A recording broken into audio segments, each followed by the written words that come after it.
가격을 감당할 수 있는 때의 사람들은 더 영악해서 시장이 나빠질 거다 그러면 잘 안 움직이거든요. 그런 부모 밑에서 사신 분들이 더 결정을 잘 하더라고요. 안타까운 얘기. 여기는 진짜 놓치면 후회한다. 어디 있을까요? 그 동네는 발전할 동네다 보니까 조금 비싸게 들어가도 나쁜 지역은 아니지 않나. 서울 그리고 서울 집중하셨으면 좋겠습니다. 서울, 경기, 인천 지역 아파트 분양 그리고 가격이 어떻게 움직이고 있는지 알려드리는 마이 청약 드림플레이스의 마청풀입니다. 반갑습니다. 저희 마청풀님 청약만 한 1000건 이상 분석하지 않으셨을까 생각합니다. 올해 하반기 가장 주목해야 될 청약 단지, 여기는 진짜 놓치면 후회한다. 어디 있을까요? 서울 동대문에 레미안 라그란데, 서울 서초구에 DH 방배, 그리고 검단 신도시 롯데캐슬 넥스티엘 집중하셨으면 좋겠습니다. 제일 주목해야 될 단지 이런 것도 있을 것 같아요. 어느 정도 눈에 보이는 단지 중에 하나를 꼽자면 저는 그 동대문의 라그란데, 레미안 라그란데, 왜 동대문을 주목해야 되느냐로 봤을 때 동대문이 그 청량리 쪽이 계속해서 분양가가 좀 저렴하게 나오고 있어요.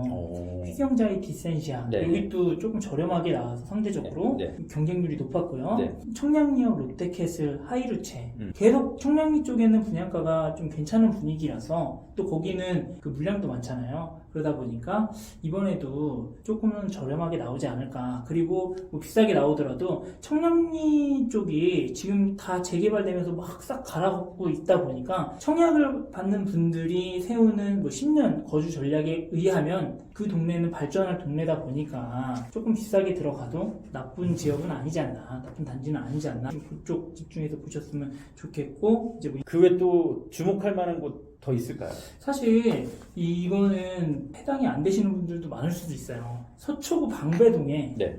방배. 해당이 안 된다는 말이 좀 의미심장하네요. 가격이 세다 보니까 네. DH 방배 뭐 이런 단지들이 좀 주목해야 된다는 게, 그런 단지들의 경쟁률이나 이런 거에 따라서 부동산 시장이 어떻게 움직일지가 보일 수가 있으니까, 감당할 수 있는 레벨의 사람들이 이 정도구나, 가격을 감당할 수 있는 때의 사람들은 더 영악해서 더 스마트해서 시장이 나빠질 거다 그러면 잘 안 움직이거든요.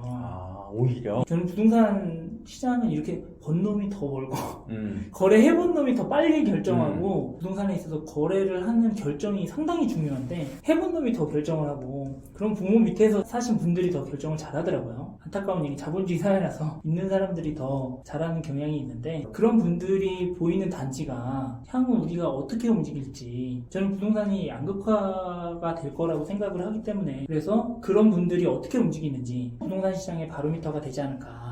치고 나가는 비싼 단지들 또 많이 봐야 된다.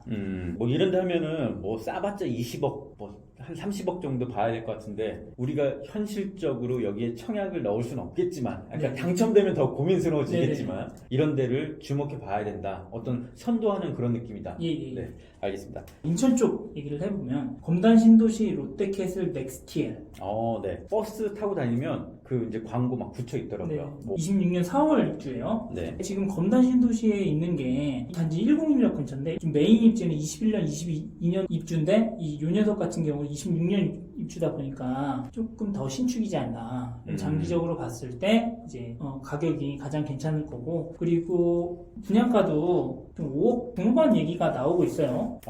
5억 중반이면 요즘 시세에 비하면 엄청 싸고. 예. 네. 인천 쪽에 관심 있으신 분들은 그 단지도 지켜보시는 게 어떨까. 검단 신도시 같은 경우는 101역 위쪽으로 선호를 많이 하세요. 아무래도 그 호흡음 쪽이 좀 많이 집중하다 보니까 이제 신축이 괜찮아서 이 단지도 지켜보시는 게 어떨까. 이제 검단 101 근처가 지금 한창 막 입주 이제 거의 끝났거든요. 네네. 26년 4월에 롯데캐슬 넥스티엘 네. 입주를 하니까 그 동네에서는 가장 신축으로 네. 이제 자리매김을 할 거다. 도대체 청약을 넣어야 되는지 말아야 되는지 지금 상황에서 딱 한 가지로 정리해 주시면. 금액이 되면 무조건 넣으시는 방향으로 내년 상반기까지는 청약 노려보시는 것도 나쁘지 않은 거라고 생각을 합니다. 막 2단지만 봐라, 이 말이 되게 위험한 것 같아요. 왜냐면 희망 고문이잖아요 사실. 근데 왜 더 희망 고문이냐, 지금 계속 밀리고 있어요. 단지들이 분양 일정이 왜 밀리냐? 네. 아파트 가격이 오르면 분양가를 올릴 수 있는데 왜 지금 시점에 싼 가격에 나와야 되냐라는 게 그분들 입장에서는 되게 크리티컬 포인트. 저도 이제 물건 비싸게 팔고 싶지 싸게 팔고 싶지를 않다 보니까 당연한 케이스라고 생각해요. 실제적으로 많이 밀렸고요. 근데 가장 중요한 포인트는 이번 하반기 23년 하반기 같아요. 하반기요? 예, 네. 가격이 되게 출렁출렁하면서 그렇게 큰 폭으로 오르지는 않고 있다라고 저는 보거든요. 이게 떨어졌다가 다시 올라가는데 그걸 다시 상향으로 넘느냐 이런 단지가 그렇게 많이 나오지는 않고 있다 보니까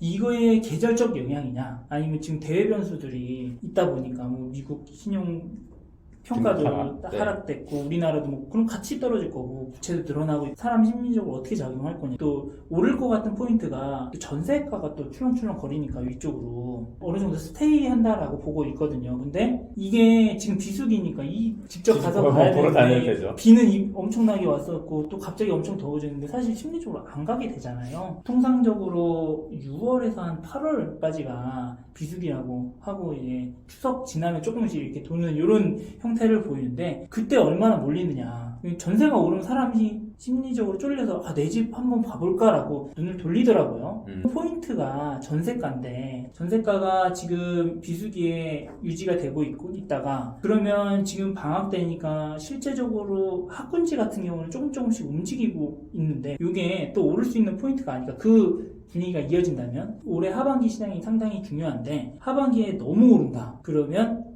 청약을 조금 눈을 돌려야 되지 않을까. 왜냐면 가격이 오르면 분양가는 더 오르게 돼 있으니까 내가 감당할 수 있는 금액대가 좀 많이 벗어나지 않을까. 내 집 마련하는 게 맞지 않을까라는 생각을 하고 있습니다.